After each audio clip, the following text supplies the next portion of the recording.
في نفس اليوم وعلى ملعب رادس شيخ الأندية التونسية العائد من الجزائر بتعادل إيجابي يستضيف مولودية بجاية دربي مغاربي من الوزن الثقيل. الترجي يمر بفترة انتعاشة هجومية، 9 أهداف في 2 مباريات في شهر ماي في البطولة. الترجي لا يعترف إلا بالانتصارات في رادس في النسخة الحالية، 8 أهداف في 2 مباريات. الترجي الذي بجاي مجدي نتيجة 0-0 نتيجة إيجابية للترجي في مباراة الذهاب في الجزائر، مباراة كان قادر فيها الترجي انه يسجل، مباراة ادى فيها الترجي دفاعيا. وقتا نذكروا تصريحات الكل كانت الناس الكل مقتنعة بالاداء الدفاعي للترجي. اليوم الترجي في مباراة الاياب يلزم يوري الاداء الهجومي اللي يوري فيه في الجولات الاخرى في البطولة، لازم يسجل.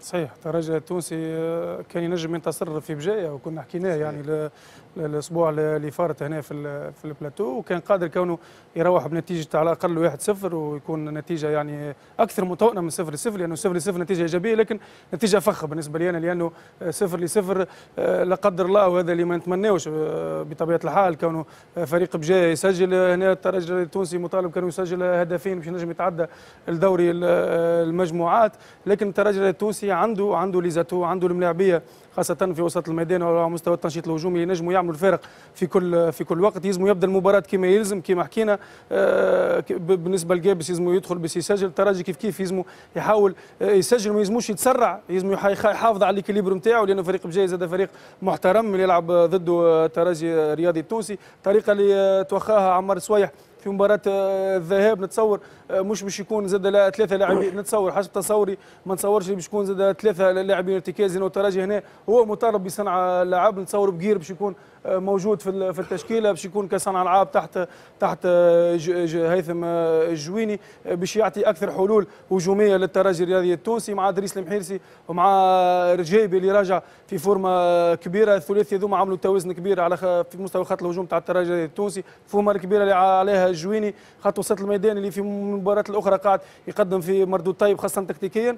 نتصور الترجي التونسي قادر انه يتعدى بجايه، مع انه يكون حذر في على الهجمات المرتده نتاع بجايه اللي باش تكون اختيره يعني. دونك يلزموا هنا يكون فما توازن في المباراه على وسط الميدان، ويحاول الترجي يستغل الفرص اللي باش تجي ويسجلهم باش نجم ينهي المباراه. انيس، نتصور انه الترجي يعني خطا خطوه كبيره نحو الترشح. يعني بصراحه شفت الفريق بجايه في عده مناسبات ضد النادي الافريقي ولا ضد الزمالك المصري، ماهوش الفريق اللي قوي خارج ميدانه. قوه فريق بجايه في ميدانه. الترجي تعدى المباراه الصعيبه. نتصور بالكاليتي الموجوده في الترجي والفورمه اللي عليها سيرتو المحيرسي وادم رجيبي وجويني، الترجي يعني ماهوش الديسكور اللي مش يقولوا اكيد عمار سوايح الملاعبيه، لكن نقول لك انه الترجي في طريق مفتوح. حاجه ممكن ملاحظه على الترجي، علاش الترجي تحسن في الجولات الاخرى ولا يسجل برشا اهداف، خلاف انه الاثنين اللي حكيت عليهم في فورمه اهم، الاثنين الارتكاز تحسن ادائهم بصفه كبيره جدا،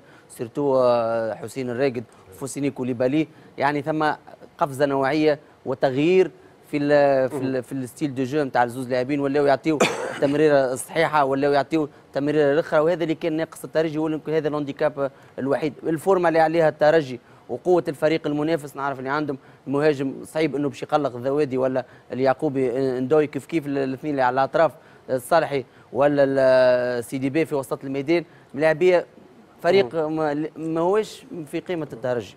سي محمود، ديربي مغاربي اوكي، لكن بجايه بصراحه الترجي الرياضي التونسي كان افضل من بجايه في مباراه الذهاب، ماهوش الفريق اللي باش يقلق الترجي اذا كان تكون الترجي في نهاره.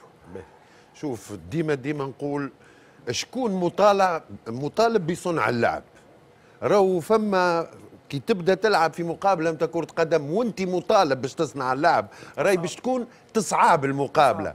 بالنسبه للمنافس نتاعك راهو هو باش يستناك،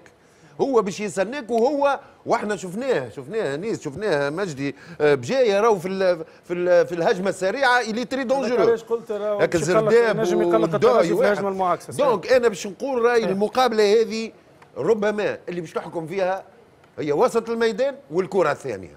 اذا كان الترجي الرياضي التونسي باش يكون هو الاول على الكره الثانيه باش يكون ايكيليبري في كل منطقه من المناطق الملعب، باش يكون ايكيليبري، عنده من الاليات، عنده من اللاعبين، ويلزم وقت اللي باش يقرب، خاطر بجايه باش تجي باش تعمل كيما عملت للنادي الافريقي لنا، باش تلعب في الثلث الاخير نتاع الملعب نتاعها وباش تسكر المساحات. اذا كان باش تلعب اللمسه الواحده، باش تعمل التوش الاولى والثانيه والثالثه ورا بعضهم، راهو وقتها باش تعمل الفارق. والكره الثانيه هذم كان نجح الترجي الرياضي التونسي في هذوما، راهو قادر فاسيل ما باش ياخذ. نقطة أخرى فنية باش نرجع بعجالة، هي لاعبي ارتكاز تحدث عليهم انيس في المباراة هذه، هما باش يكون عندهم دور مهم جدا، يعني باش يكونوا هما مفاتيح اللعب، لأن يعني الترجي التونسي اليوم هو مطالب بصنع اللعب في ميدانه. الكرة الثانية صحيح على مستوى الريكوبيراسيون، ولكن على مستوى صناعة اللعب، لأنه جبت نقطة مهمة سي محمود، الترجي هو المطالب بصناعة اللعب.